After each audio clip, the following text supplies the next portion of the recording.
We started just last week a sermon that was called The Marks of a Disciple. And this is really the second part of that message. It's just two sermons I wanted to share together on discipleship and the importance of being a disciple of Jesus Christ. This morning, we want to talk about becoming a breakout disciple, breaking away from the crowd, changing the pattern of our life, doing things differently than what is normal, and being a breakout disciple. This is the second in our series, The Marks of a Disciple. I want to remind you of some of the things we talked about last week. We talked about discipleship, and we said a disciple is a follower and a student. In saying that, we need to remind ourselves and remember that you can be a disciple of just about anyone and anything. If you admire or respect or learn from some person or from some organization, you can be a disciple. You can be a follower. That's what a disciple is. It's a student, a follower. Discipleship is the process, though, in Christianity, it is the process of assisting others on their journey to full maturity in Jesus Christ. When Jesus talks about us being a disciple, we need to know that there is a journey that we're on. And as we make that journey, we are assisting others along the way. Genuine discipleship requires that we walk with Jesus. It's a requirement. You can't be a real disciple of Jesus Christ and not walk with Him and learn from Him and not be able to share with Him. That walk with Christ takes us through 4 different stages in our Christian life. And the interesting thing is, in each of those 4 stages, we have a central word. The word come is at the heart of all these stages of discipleship. And I want to look at Jesus' invitation. I want to look at His word, come. Now, last week we talked a little bit about Peter stepping out of the boat in faith and stepping onto the water and coming to Jesus because Jesus called him. But we also looked at the fact that Peter looked around and realized he was doing something he shouldn't physically be doing.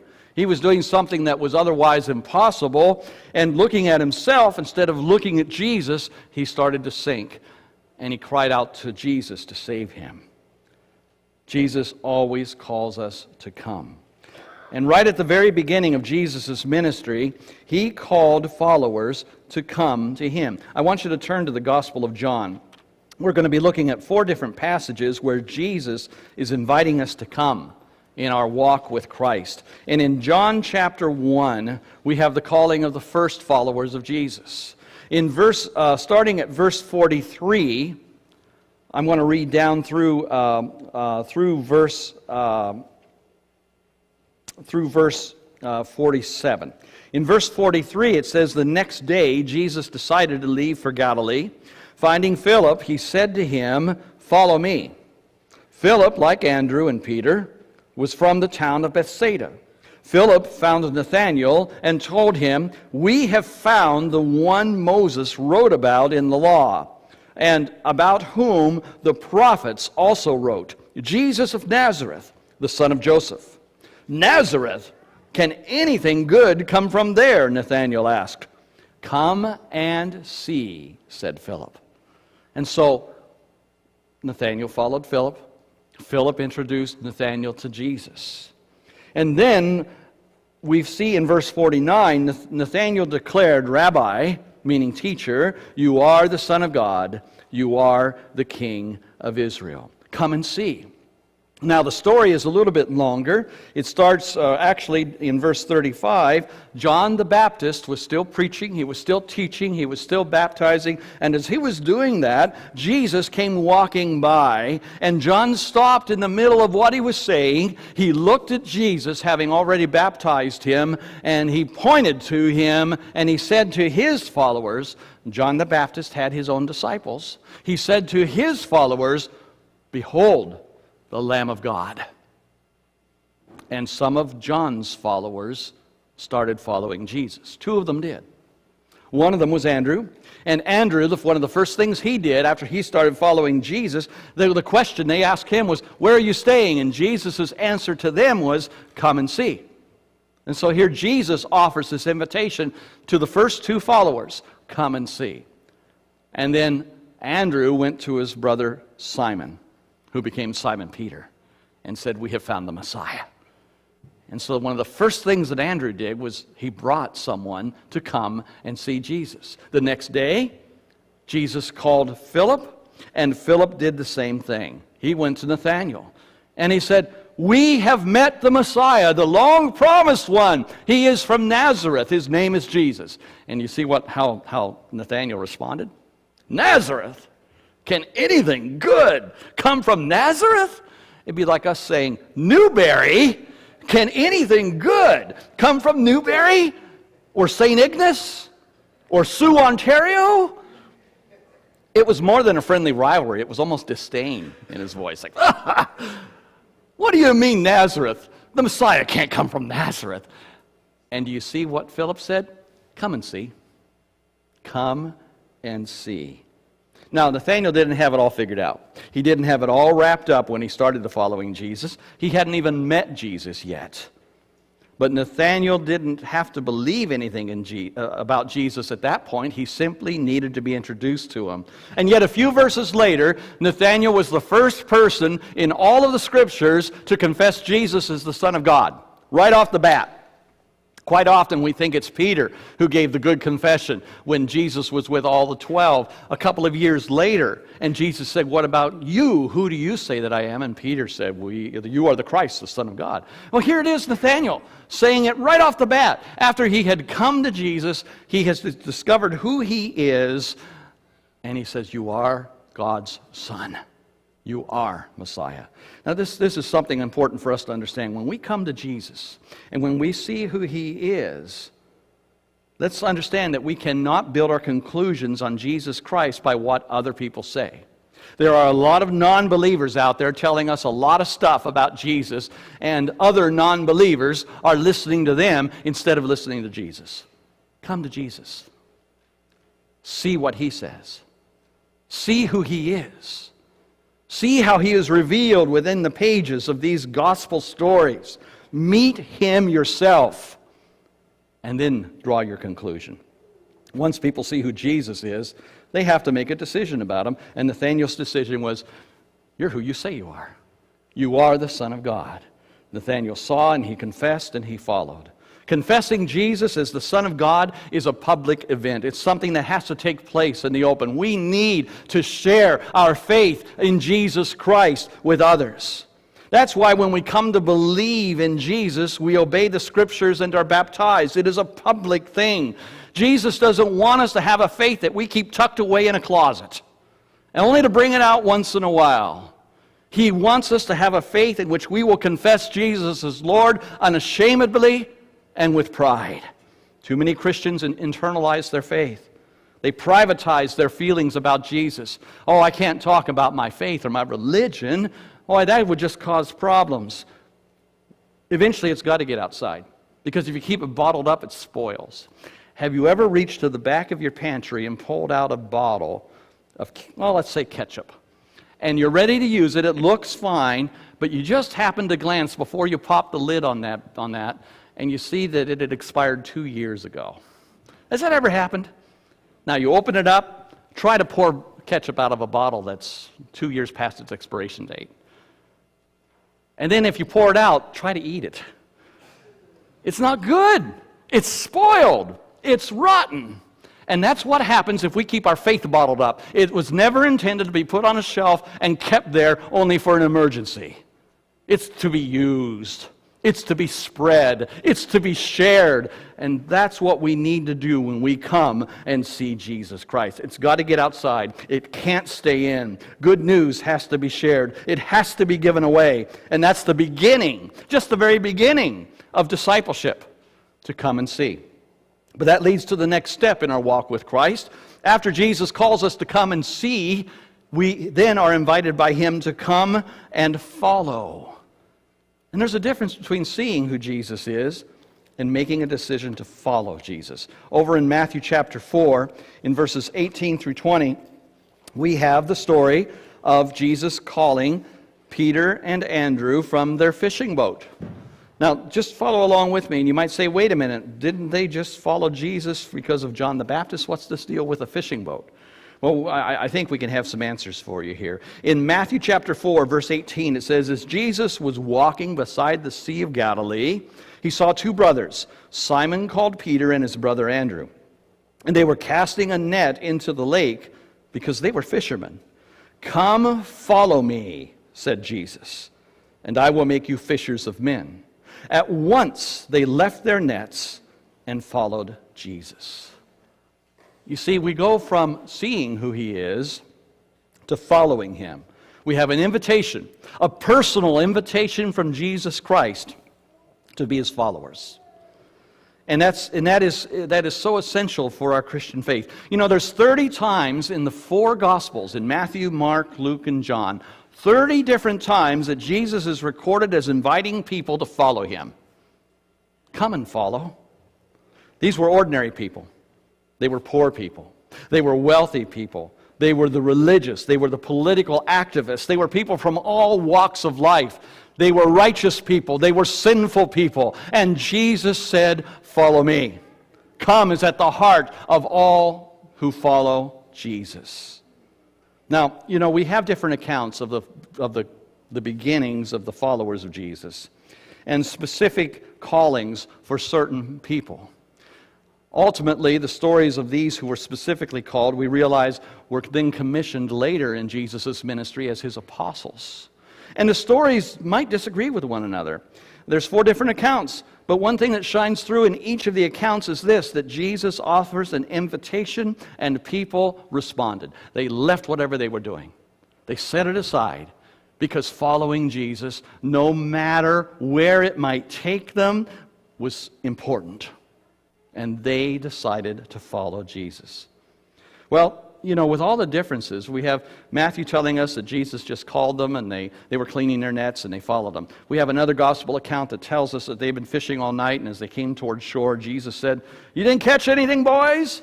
No, we didn't catch a thing. Throw your nets on the other side of the boat.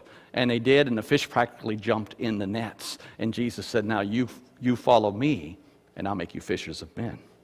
We have the account in John where Peter and Andrew just basically came because of John the Baptist kind of giving his seal of approval. Now, does that mean that because we have these different stories that we can't trust the Bible stories at all? Some people would say, yes, how can you trust the Bible when the call of Peter and Andrew is told in so many different ways? Well, there is a suggestion that makes sense. And the suggestion is this. Jesus called these men to discipleship a number of different times and in a number of different occasions. And every time he called them progressively to a deeper and deeper relationship with him. I don't know that Peter would have been willing to throw his net out on the other side of the boat for a landlubber unless he knew who was asking him to do it. He already knew who Jesus was. He'd already been with Jesus. And because it was Jesus who said, throw the net on the other side of the boat, he was willing to do so because he already was a follower. But now Jesus says, now you're going to fish for men. The point of these stories is that we are called to follow Jesus, not just admire him. He doesn't need admirers. I can tell you that the Muslim faith admires Jesus Christ. The Muslim faith believes that Jesus of Nazareth is a prophet of God. But they don't believe he is the Son of God. They don't believe that he resurrected from the dead.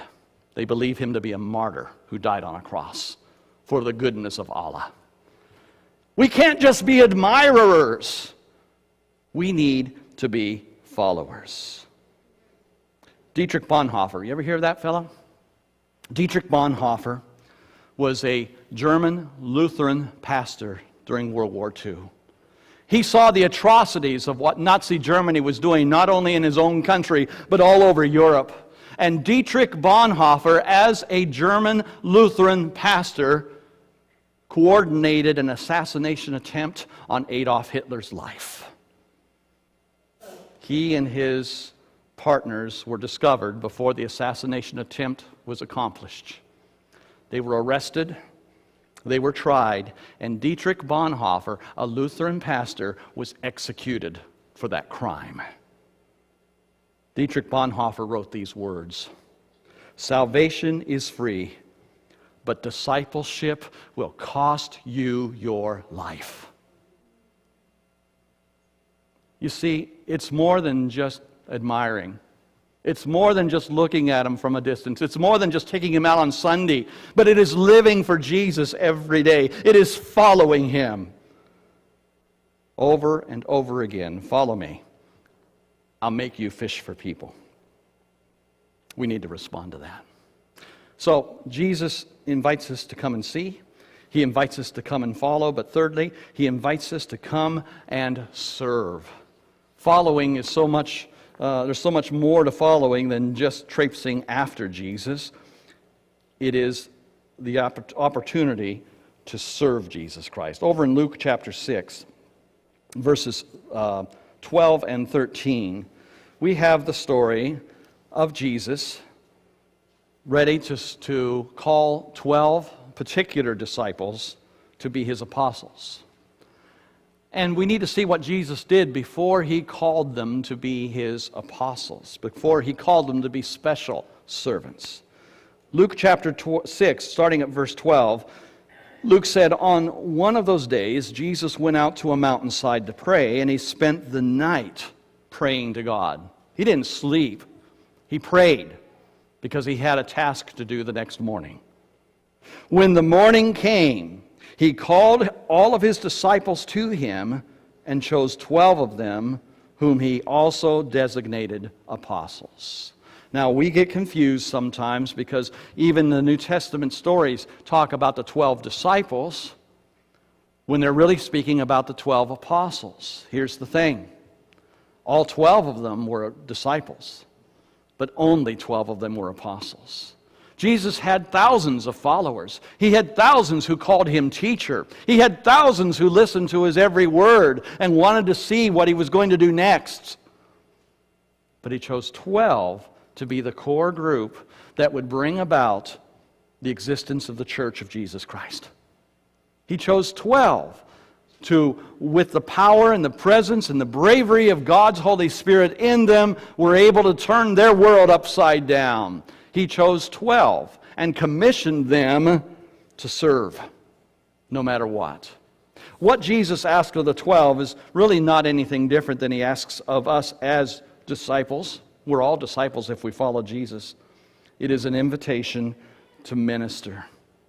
Our walk with Christ grows deeper when we involve ourselves with Jesus the way these 12 men involved themselves with Jesus. They did 3 things, and they did it every day of their life for 3 years. The first thing they did with Jesus was they had communion with him. Now, I'm not talking about a piece of bread and a cup of juice. We call that communion. Communion is fellowship. It is a relationship. If you have communion with somebody, if you're with them every day, guess what happens? You develop a relationship with them. You become friends. And then you become people who trust one another and depend upon one another. Discipleship is fundamentally growing in a loving relationship with Jesus. It is being fully aware of his presence 24/7. Not just in a nominal way, not just a little bit, but being there, walking with him, listening to him, talking to him, understanding his will. That's what communion is. It's what those 12 did, and it's what we need to do. But they also had companionship. They went from not just knowing Jesus, they went to the point of walking with Jesus. Discipleship is a lifestyle of walking with Christ on an everyday journey. We need to walk the path that Jesus lived. In fact, Peter told us this, one of the 12, when he was writing his first letter in chapter 2, he said, Jesus left us an example so that we may walk in his steps. We need companionship with Jesus. Discipleship is walking the way Jesus walked, and considering his examples and reliving those examples in our world. You know, you look back at the stories and sometimes we're detached from them because these were ancient times. It was the Roman era. You know, it was a different world. They didn't have the things we have today. They didn't have the conveniences that are available. They didn't have the electronics. They didn't have the media. They didn't have all the things that affect our lives on a daily basis. But they had Jesus. And they had companionship with Him. Discipleship is authentic in the places where our faith in Jesus is challenged and criticized. We need to say, but I'm a follower. I'm more than a follower. I understand where He walked, and I need to walk the same way. So those disciples, those apostles had communion with Christ. They had companionship with Christ, but they also had a commissioning from Christ. They were commissioned to go out and to preach the gospel to save the world. They were commissioned to do what just 12 guys would have a really hard time doing. By this time it was only 11. Judas was gone. And so out of the 12, 11 were left, and Jesus said, you go save the world. But they were able to do it because they had the strength and the power of God with them. They had the Holy Spirit guiding them, their steps, their words, their direction, their purpose. Thomas Merton put it well. Thomas Merton was a Catholic monk who lived his adult life at the Gethsemane Abbey down in Kentucky. He's written some brilliant books about Christian faith. And Merton said this. He said, vocation is not a voice out there calling me to become, but it is a voice in here calling me to fulfill the original selfhood given me at birth by God. God has always wanted to call us to Him. He always gives us an invitation to minister, and we need to respond to it. And so we need to come and see. We need to come and follow. We need to come and serve. And ultimately, we need to come and remain. We need to remain in Jesus. We need to belong to Him. And it's very much like what Matt shared with us just a few moments ago during our offering time. We need to be attached to Jesus Christ. Over in John chapter 15, that's a longer passage. I won't read the whole passage, but we've looked at this a couple of times already, this particular set of verses. This year, we've looked at it from different perspectives. Let me start in verse 4. John 15, verse 4. Jesus said, remain in me, and I will remain in you. No branch can bear fruit by itself. It must remain in the vine. Neither can you bear fruit unless you remain in me. And then going down to verse 7, he said, if you remain in me, and my words remain in you, ask whatever you wish, and it will be given to you. This is to my Father's glory, that you bear much fruit, showing yourselves to be my what? Disciples. Showing yourselves to break away from the world and be my followers. Jesus calls us to remain in Him. This is an invitation of a lifetime, folks. To get our strength, to get our nourishment, to get our guidance, to get our marching orders, to get our lives from Jesus Christ. What does He want? He wants us to remain in Him, and in turn, He will remain in us. He has a vision. Jesus has a vision for each of our lives, and I want you to know it is a spectacular vision. He has something for you to do. He has someone for you to be. He has somewhere for you to go. The problem is we get in the way of the vision of Jesus. That vision won't come about if we rely on our strength and our resources. We are to remain in Him. We cannot produce the fruit by ourselves. We only produce the fruit that Jesus is wanting us to produce when we are attached directly to Him. Without faith, Hebrews 11:6 says, without faith it is impossible to please God. And without our direct connection to Jesus Christ, we are not only fruitless, but Jesus says in this passage, we shrivel and we die. We cannot be followers of Jesus and then do things our own way. We have to be attached to the vine. And we have to produce the fruit the vine intended. That's why Jesus said, come and remain in me. I want you to look at this photograph. Every now and then, we have a disciple who breaks out. Anyone know who the guy is on the left? You know his name? His name is Dr. Kent Brantley. And he was just released from the hospital in Georgia, fully cured of Ebola. Why did he get Ebola? Because he's a mission doctor. He went to Africa to help people who were dying and are still dying from one of the most horrible diseases that we've seen in this century. There was a friend of Kent Brantley who wrote this following article, and I want to share it with you. I want to take time. I want you to hear what happens when there's a breakout disciple. If you've been living under a rock for the past few weeks, you might not know that Dr. Kent Brantley is a doctor whose family partnered with Samaritan's Purse as a family doctor in Liberia. A doctor whose service you probably would never have heard of if he hadn't made world news by contracting the dreaded Ebola virus, and then by being the first person with the disease on U.S. soil. Maybe for you, this news has been scary, and I certainly understand that. But for me, it has done nothing but make my heart swell with the best kind of pride. Because though I don't know Kent, I know a lot about his family. We're from the same small group of Christians. In fact, Kent and I both graduated from Abilene Christian University. And throughout college, Kent attended the church where I currently serve. A friend of mine called Dr. Brantley on a Sunday morning to ask him if there was something he'd like to share at the church that he'd been a part of for the last 2 years. And without missing a beat, while Dr. Brantley was still hospitalized, he told this man to ask his home church to pray for Nancy. Nancy was the other American who was volunteering in his Ebola unit. Since he'd learned about contacting this deadly disease, Kent had been thinking a lot about the 3 Hebrew boys standing before the king of Babylon and his demands to worship idols or face the fiery furnace.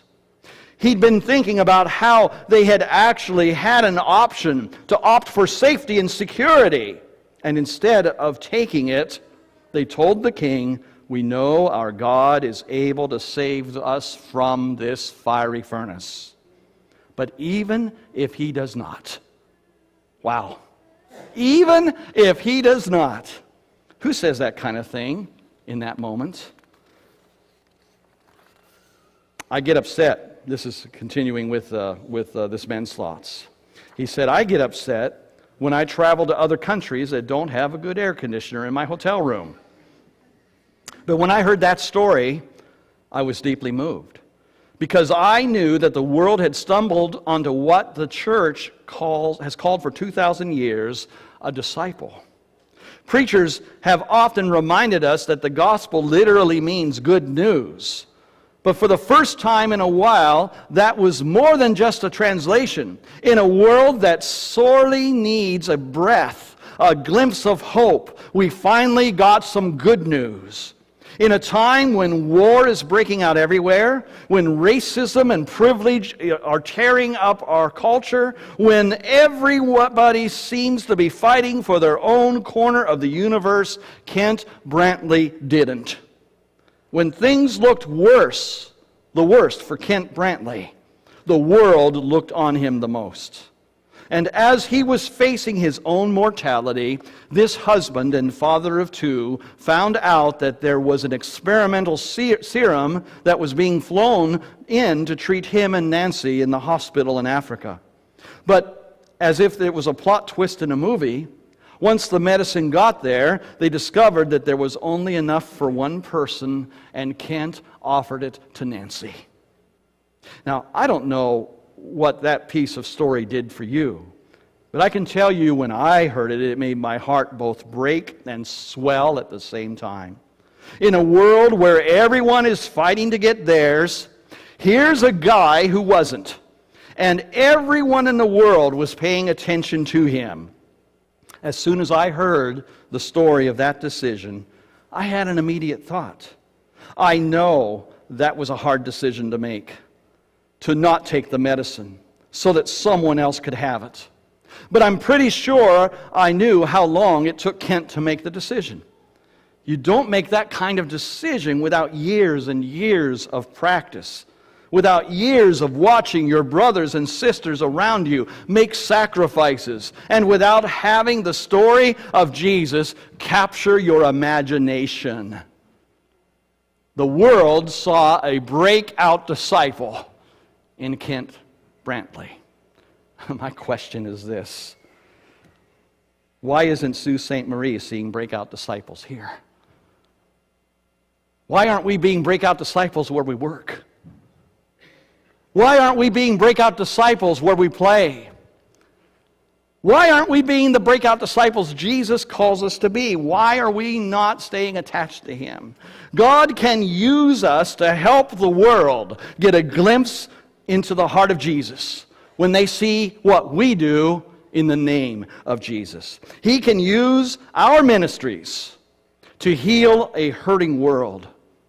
When the story of Jesus captures the heart of a nominal Christian, a disciple breaks out.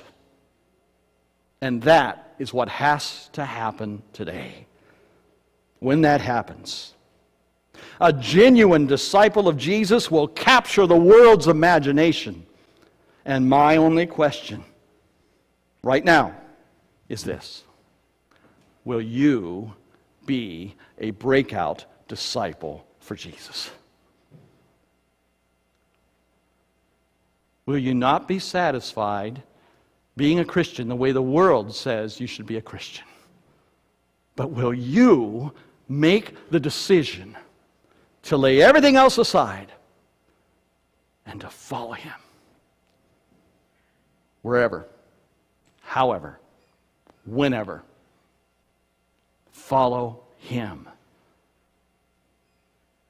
This world will sit up and take notice if we become the disciples Jesus is waiting for us to be. He has so much in store for us. We just need to tap the strength of it. We need to be breakout disciples. And so for you who are Christians, who have already named Jesus as Lord, don't be a Christian that puts away your faith. Follow Jesus. Every moment, every day, everywhere. But if you need this kind of purpose in your life, if you need this kind of answer to the questions you have, we invite you to come to Jesus, to name Him as your Lord and Savior, to confess Him unashamedly before others, and to obey Him in baptism, to know Him as your Lord. This world's looking for breakout disciples. Sault Ste. Marie is looking for breakout disciples. This church needs to have breakout disciples. And it needs to have us give it our all. That is the mark of a disciple. To follow Jesus, no matter what, no matter how, no matter when, no matter why, but to go where He leads. And to let His Spirit have His way in our lives. If you're ready for that, we're offering an invitation to come to Christ. For those of us who've been Christians longer than we've not been Christians, we're also offering a challenge to quit being nominal in our Christianity and to start making it count, to make a difference. If you're ready to do that, you can respond to Christ today. If you need to make a decision to come to Christ for the first time, we invite you to make that decision publicly and by stepping forward and meeting me here. Following Jesus. Let's do that. Let's stand together, and if you're ready to make a decision for Christ, you can do so today.